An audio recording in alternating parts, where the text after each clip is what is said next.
Hello అండి, welcome back to my channel Star Mat Tutorials. నేను చేసిన వీడియోస్ మీద కామెంట్స్లో చాలామంది చాలా క్వశ్చన్స్ అడుగుతున్నారండి. Thank you very much. నా వీడియోస్కి ఇంత మంచి రెస్పాన్స్ ఇస్తున్నందుకు. సో అందులో ఈరోజు కొన్ని డౌట్స్ని నేను క్లారిఫై చేయబోతున్నాను. ఫస్ట్ నాకు చాలామంది అడిగేది ఏంటంటే, ఫర్ ఎగ్జాంపుల్ టీటీడబ్ల్యూఆర్ఈఐఎస్ బ్రాకెట్లో జీ అని మెన్షన్ చేసి ఉండింది. జీ అంటే ఏంటి, డబ్ల్యూ అని మెన్షన్ చేసింది, డబ్ల్యూ అంటే ఏంటి అని అడుగుతున్నారు. సో జీ అంటే జనరల్ ఇన్స్టిట్యూషన్ అండి, డబ్ల్యూ అంటే ఉమెన్ ఇన్స్టిట్యూషన్. ఏ సొసైటీ అయినా కానివ్వండి, BC welfare, tribal welfare, social welfare, minority and general గురుకులాలు కూడా జీ అంటే జనరల్ ఇన్స్టిట్యూషన్, డబ్ల్యూ అంటే ఉమెన్ అంటే గర్ల్స్ ఇన్స్టిట్యూషన్.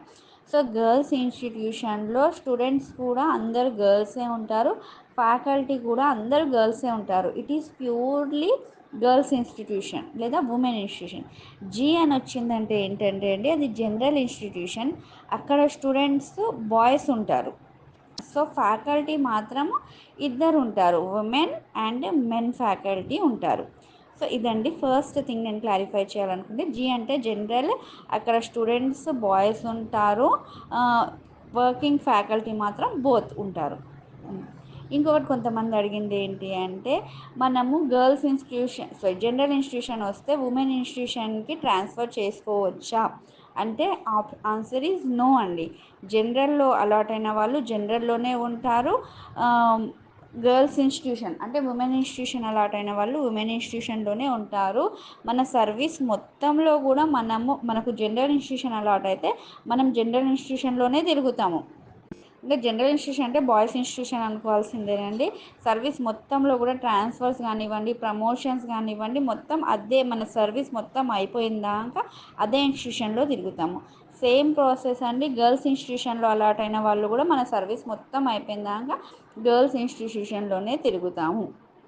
నెక్స్ట్ ఏంటి, multi zone 1 and multi zone 2. So multi zone 1లో అలాట్ అయిన వాళ్ళు మల్టీ జోన్ 2లో ఉన్న ఆప్షన్స్ని పెట్టుకోవచ్చా అంటే పెట్టుకోరాదండి. మల్టీ జోన్ 1 వాళ్ళు మల్టీ జోన్ 1లో ఉన్న ఆప్షన్స్నే ప్రిఫరెన్సెస్గా పెట్టుకోవాలి. మల్టీ జోన్ 2లో ఉన్న వాళ్ళు మల్టీ జోన్ 2లో ఉన్న ఇన్స్టిట్యూషన్స్నే ప్రిఫరెన్స్గా పెట్టుకోవాలి. 1 నుంచి 2కి, మల్టీ జోన్ 1 నుంచి 2కి కానీ 2 నుంచి 1కి కానీ ట్రాన్స్ఫర్ చేసుకోవడానికైతే ఆప్షన్ లేదు. ఓకేనా అండి. Next coming to maternity leave. Maternity leave అనేది 6 months ఉంటుందండి. సో మనం వన్స్ రిపోర్ట్ చేశాక మనము 9th month ఆఫ్ ప్రెగ్నెన్సీ కానీ 8th month ఆఫ్ ప్రెగ్నెన్సీ కానీ తీసుకోవడానికి ఆప్షన్ ఉంటుంది. కొంతమంది అంటే డెలివరీకి ఎగ్జాక్ట్ 1-2 days బిఫోర్ తీసుకుంటారు.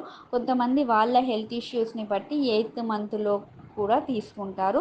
దానికి ప్రిన్సిపల్కి మనం లెటర్ పెడితే ప్రిన్సిపల్ గారు ఆ లెటర్ని రీజనల్ కోఆర్డినేటర్ గారికి సబ్మిట్ చేస్తారు. అక్కడి నుంచి అప్రూవల్ వచ్చాక మనము 6 months విత్ పే మెటర్నిటీ లీవ్ని అవైల్ చేసుకోవచ్చు.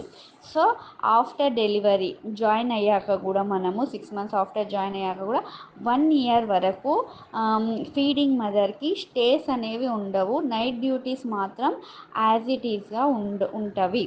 సో ఇంకొంతమంది అడిగిన క్వశ్చన్ ఏంటి అంటే, night duty and night stay ఒకరే చేసుకోవచ్చు కదా అనేది. అది ఇన్స్టిట్యూషన్ యొక్క ఫీజిబిలిటీని బట్టి ఉంటుందండి. సో అక్కడ ఉన్న ప్రిన్సిపల్ డెసిషన్, ఆల్ ఫ్యాకల్టీ యొక్క డెసిషన్. ఎందుకంటే నైట్ డ్యూటీ 1/3 ఆఫ్ ఫ్యాకల్టీ లేదా అక్కడ ఉన్న ఫ్యాకల్టీని బట్టి 3 members 4 members వేయడం జరుగుతుంది. స్టే మాత్రం 2 members ఆర్ 1 member ఉంటారు. కాబట్టి ఆ డ్యూటీ ఉన్న వాళ్ళే స్టే చేసుకోవచ్చా లేదా అనేది మనం అక్కడికి వెళ్ళాక మాత్రమే డిసైడ్ అవ్వడం జరుగుతుంది. నెక్స్ట్ అండి, పీడీస్కి అండ్ లైబ్రరియన్స్కి night duties and night stays ఉంటాయంటే పీడీస్ అండ్ లైబ్రరియన్స్కి నైట్ స్టే కానీ నైట్ డ్యూటీస్ కానీ ఉండవండి. సండే డ్యూటీస్ మేబీ ఉంటుండో. ఓకే, హెచ్ఆర్ఏ మీద కూడా నన్ను కొంతమంది క్వశ్చన్ అడిగారు, హెచ్ఆర్ఏ ఎంత ఉంటుందనేది. సో నేను దాని మీద ఒక డీటెయిల్డ్ వీడియో చేద్దామని అనుకుంటున్నాను. సో ఆ డీటెయిల్డ్ వీడియోలో చెప్తాను. నెక్స్ట్ డిఎల్కి డిగ్రీ లెక్చరర్‌కి ఎన్ని క్లాసెస్ ఉంటాయని అడిగారండి. డిగ్రీ లెక్చరర్‌కి మినిమమ్ అయితే 3 క్లాసెస్ ఉంటాయండి. ఎందుకంటే ఫస్ట్ ఇయర్ ఉంటుంది, సెకండ్ ఇయర్ ఉంటుంది, ఫైనల్ ఇయర్ ఉంటుంది కాబట్టి 3 క్లాసెస్. కామర్స్ వాళ్ళకి కొంచెం ఎక్కువ కావచ్చు. ఎందుకంటే మొత్తం సబ్జెక్ట్స్ వాళ్ళవే ఉంటవి కాబట్టి మాక్సిమం అయితే 24 అవర్స్ పర్ వీక్ వస్తవి టీచింగ్ క్లాసెస్. ఇవి కాక డిగ్రీ లెక్చరర్స్‌కి ఎంప్లాయబిలిటీ క్లాసెస్ అని ఉంటవి. లేదా ఏమంటారు, పీజీ క్లాసెస్ అంటే వాళ్ళని future MSc, higher education, post గ్రాడ్యుయేషన్కి ప్రిపేర్ చేయించడానికి మనము ఎవ్రీడే 3 to 5 కోచింగ్ ఇస్తాము. అవి అండ్ జాబ్స్కి ప్రిపేర్ చేయించడానికి కూడా క్లాసెస్ ఉంటాయి. ఇవి ఆ 24 అవర్స్ కాక ఇవి ఎక్స్ట్రా అవర్స్ ఉంటాయి. ఇంకా ఇవి కాకుండా క్లబ్ ఇన్ఛార్జెస్ అనేవి కూడా ఉంటాయండి. నేను ఆల్రెడీ వీడియోలో చెప్పాను, డిగ్రీ కాలేజెస్లో 8 క్లబ్స్ ఉంటాయి. క్లబ్స్కి ఇన్ఛార్జెస్ కూడా ఉంటవి. ఇది కూడా ఉంటుంది. ఓకేనా అండి? సో, ఇంకేమన్నా డౌట్స్ ఉంటే గనుక నాకు కామెంట్ సెక్షన్‌లో తెలియజేయండి. అంటే నాకు తెలిసినంత వరకు నేను ఆల్మోస్ట్ మీరు అడిగిన క్వెషన్స్‌కి ఆన్సర్ చేయడానికే ట్రై చేస్తున్నాను. అయితే చాలామంది వెబ్ ఆప్షన్స్ ఎప్పుడు అని అడుగుతున్నారు. So, by this month end అవి వచ్చేస్తవండి. ఎందుకు అంటే ఆల్ సొసైటీస్‌లో already promotions and transfers process start అయిపోయింది.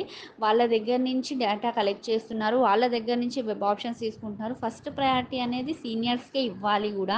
సో, వాళ్ళకిచ్చిన తర్వాత నెక్స్ట్ మనకి త్వరలో రాబోతున్నవి ట్రైబల్ వెల్ఫేర్‌లో అయితే ఈ మంత్ 17th వరకు ట్రాన్స్ఫర్‌ది షెడ్యూల్ అయిపోతుంది. సోషల్ వెల్ఫేర్ కూడా షెడ్యూల్ వచ్చేసింది. అది కూడా కంప్లీట్ అయిపోతుంది ఈ 2-3 డేస్‌లో. సో, బీసీ వెల్ఫేర్‌లో ఆల్రెడీ లిస్ట్ వచ్చేసినవి. జేఎల్ ప్రమోషన్ లిస్ట్, దాంట్లో డీఎల్ అనేవి లేవు కాబట్టి so by this month end we can expect our postings. ఓకేనా అండి? ఇంకేమైనా డౌట్స్ ఉంటే కామెంట్లో తెలియజేయండి. Please do like, share and subscribe. Thank you.